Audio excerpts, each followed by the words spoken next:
First time I had to go over and fuel his plane. I was like, man, I'm gonna go meet Dale Snodgrass. And I walked up and asked him how much fuel he needed and whatnot. He goes, who are you, new guy here? Whatever, working at Aerosport. And I said, yeah, my name's Matty O'Toole. I'm Dale. How you doing, Dale? All right. That was my first deal with him. Anyway, drove away from that saying, oh man, I just met Dale Snodgrass. You know, this is the guy that I saw in that picture when he did the jackknife on the USS America with the F-14. I said, that's the guy that did that. I used to look at that picture all the time. Lieutenant Commander Dale Snodgrass has spent 15 years at the controls of F-14 Navy jets. He has just won the Atlantic Fleet Fighter Pilot of the Year award, which I guess is kind of an equivalent of what that movie award Top Gun was. It means that you're a hot rod in the world of fighter pilots, right? Well, to a certain extent, yes.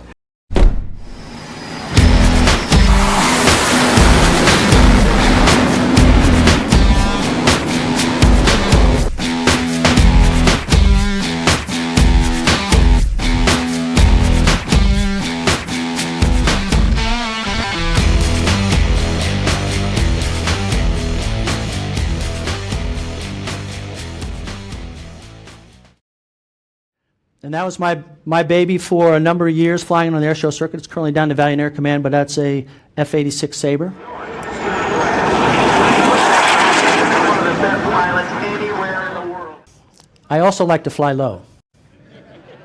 And I had this photographer at Oceana, and he wanted to get some movies, some low passes head on, so I gave him one. So at the O Club one night, this Marine squadron came in, and there were brand new Hornet guys. The guy was a Top Gun instructor. They were big talking. We were supposed to fight him the next day, and this guy was bragging and said, oh, we can beat a Tomcat all day long. And I told the guy, we're only going to do the 1v1 if Friday night, whoever loses buys the other squadron buys the winner squadron all the cocktails and all the roast beef and all the shrimp you want all night long. And so I went out the next day and fought this guy, but I set it up. If you're a fighter pilot, you got to cheat. So I tell him I have to do a post-maintenance check flight. So I said, I'll go out to the downrange end of the range, and then I'll meet you. We'll do an intercept, and we'll set up, and we'll do a split, and then we'll turn in. So I go down there. I dump gas. I dump 10,000 pounds of gas. I'm down to 6,000 pounds. I merge with the guy. I sweep the wings back, bleed off. He thinks I'm going 450 knots. As we turn in, I go idle, boards, turn back in, the wings come forward.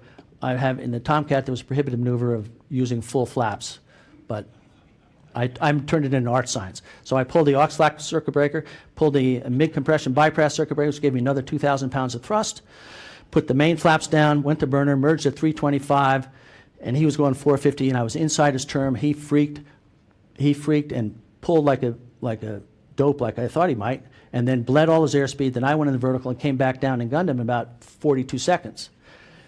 And then he said, I'll set up another. I said, I'm bingo. Meanwhile, the squadrons are in the tax range watching all this stuff and go, okay. And so my guys all get up and say, we'll see you Friday night. And we did.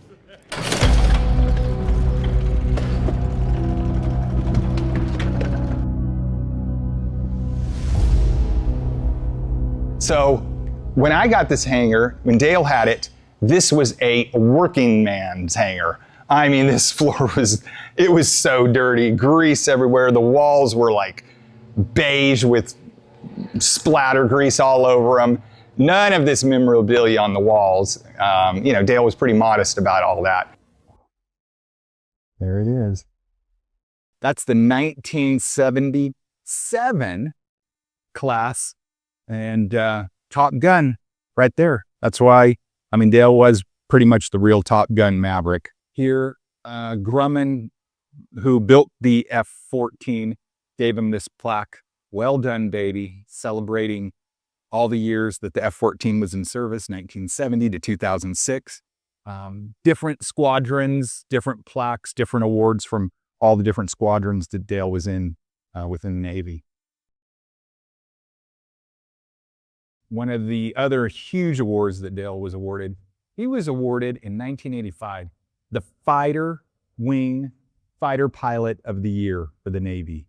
Doesn't get better than that when you're nominated the best pilot for the year. Another crazy thing, after he was done kind of flying air shows, Dale doesn't sit, quiet at home. So what he did was he got introduced to Jared Isaacman. Jared Isaacman, yes, the NASA director.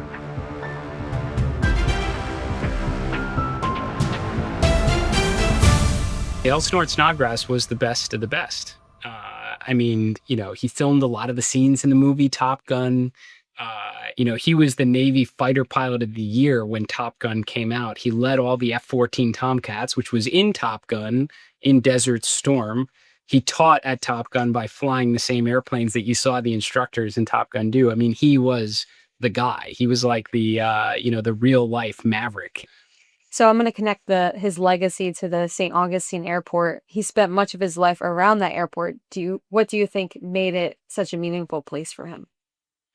Well, Snort, he did live in St. Augustine for a really long time. He flew out of St. Augustine. Now, he had a close connection to Northrop, and when you think of Snort and airplanes, he is most often associated with the Northrop Grumman F-14 Tomcat. So maybe he just wanted to be somewhat close to home in that regard, but he would fly and perform out of that airport. I know that some of my first airshow training with him, when we flew together on airshow teams, was actually at St. Augustine. It was one of his happy places. I had come to work. I was working at the FBO, and it was a Saturday or Sunday morning, and he's doing the pre-flight and whatnot, and I'm just regular worker, pull out the plane out of the hangar. Dale, you need fuel? Yeah, give me this and whatnot. And he just looks at me and he goes, you want to come? And I said, why not? I'm going. I'm not missing this opportunity. When we finally landed, and I ended up getting sick because of it, it was all worth it. Would I do it again? In a minute. Augustine ground maintenance 3. Maintenance 3, ground. At the clear hangar, I'd like to take the perimeter road back around to the off station. Maintenance 3, proceed as approach. Maintenance 3, proceeding, thank you. And when that taxiway right there was being built, it used to be called Charlie. They took all that asphalt down. It was all dirt. So he skidded off the runway and ended up over here. That was fun. This is about where I picked him up in the P-51. Down the other end, I picked him up in the I think it was a T-34, T-30. An old jet trainer. Then a Baron, Corsair, and F-5. 5 different planes. 5 times in 5 different planes. Dale, how many lives do you have?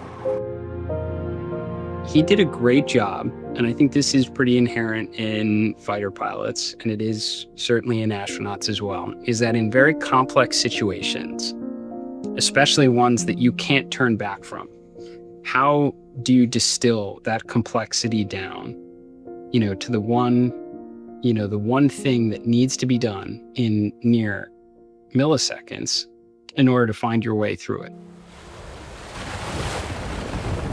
I remember in the North Atlantic, the captain and the admiral, we used to walk me out and say, okay, Snort, let's go for a walk this morning. And we go out on the flight deck, and the deck's going up and down 20 feet, 25 feet, 15 feet, howling 40-knot winds. And they say, and as a young lieutenant commander, the captain and the admiral say, is the air wing going to fly today? And I remember this one day, it was really rugged, and I said, no, I don't think we should fly today. And lo and behold, coming around the Kola Peninsula is a Tu-95 Bear. Oh my God, I have to launch now. And I launched off into these massive seas and massive winds and to go intercept. They launched an E-2 and myself, and that was it for the day. I rendezvous on the Bear, and I have to come back and land. As you're turning into the groove, rolling in the groove, I saw all 4 screws of the USS Nimitz plopping out of the water. The flight deck is like this, and then it goes like this, and then it goes like this.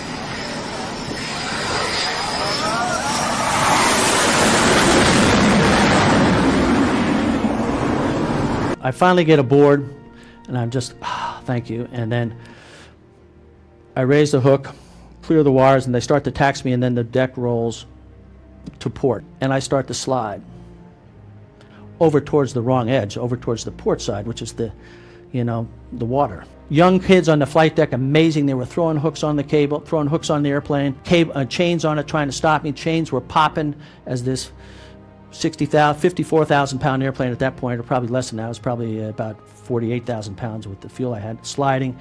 And in fact, in that process, a chain, it fractured one guy's arm and broke another guy's leg, trying to keep me from going over the side. I went with the airlines probably before your mother was born, in 1966.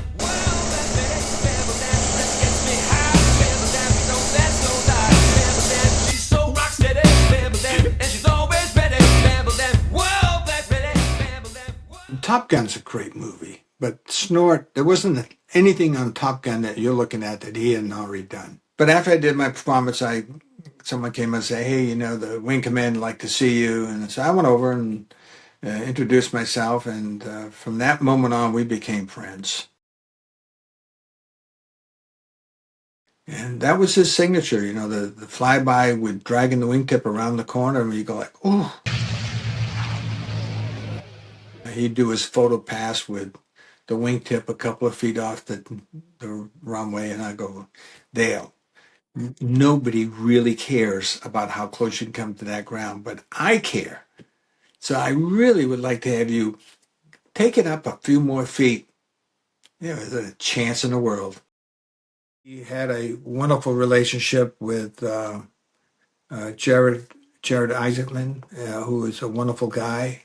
And Snort was like his big brother, father type with Jared, and was very protective and caring about him. Looking back on your relationship with him, what are you most grateful for? Learning from him was it was just an absolute privilege of a lifetime. I would say probably the most special moment, though also quite sad too, is that when he died, it was only months, really less than 2 months from when I went to space the first time. So I like to think I had, one last flight with him when I flew his ashes into space. If I could fly with Dale, that would be awesome. Just go fly his wingman and go buzz the tower. That would be my dream. You have so much to look back on with Dale. We were friends, good friends. Definitely left memories for me and a memory of him that will always make me smile. And that's worth it, man. Before we lost him, I can remember a couple weeks before that I said, hey, dude, we really got this far. We're pretty happy. We don't have to do anything from here on except just let's enjoy the ride.